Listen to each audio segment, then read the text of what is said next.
up to about 30 seconds. She would just stare and not recognize anything. I'd say, Madison, Madison, grab her, touch her.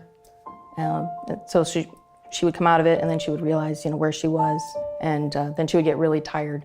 I felt scared, nervous, uncertain what to do.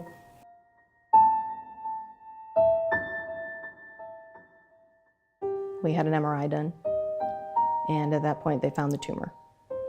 And I just lost it at that moment. My wife came out at the time, and she knew by the look on my face immediately that our daughter had a tumor. Once they realized what we were dealing with, the next step was to find out exactly where the tumor was and what functions were being affected, and if the seizures were actually coming from the tumor. But I'll never forget the moment for the rest of my life when he looked Madison right in the eye and said, "Listen, Madison, you're a 4.0 student. You're a 3-sport athlete. You came in here as a Maserati, and it's our job to make sure that you're going to leave as a Maserati. So just don't have any fear, please."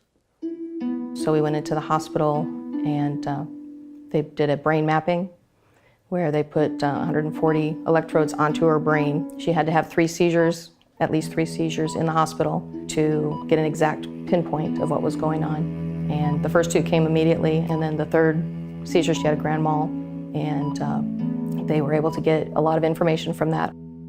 When I saw her having the grand mal seizure, first I was shocked. She hadn't had one of those before, and just trying to calm her down, and she didn't understand. She couldn't tell what we were doing, to help her. It was scary. I never want to see that again. Finishing up, getting the EEG, starving, haven't eaten since last night. This is getting ready for the PET scan, and we have to sit here once they put in some fluorine. We have to sit here for like 45 minutes, and then testing for about 15-20 minutes, and head over to get admitted.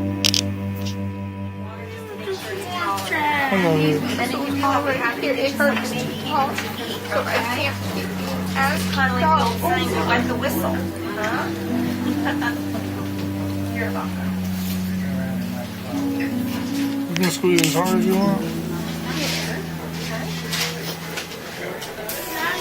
That's all this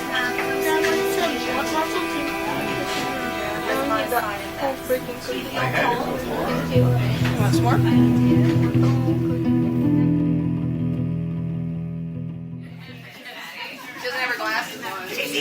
I told you I had to see you afterwards.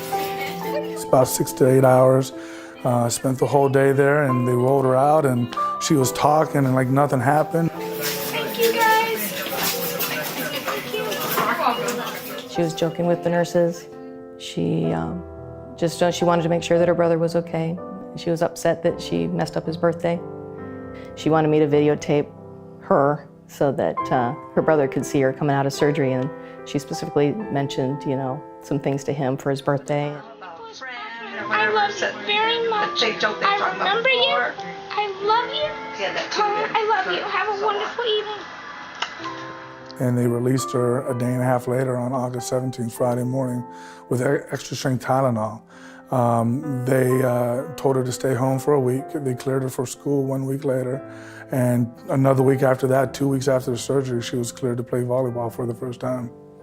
I left straight from the appointment and went straight to school to have my volleyball game.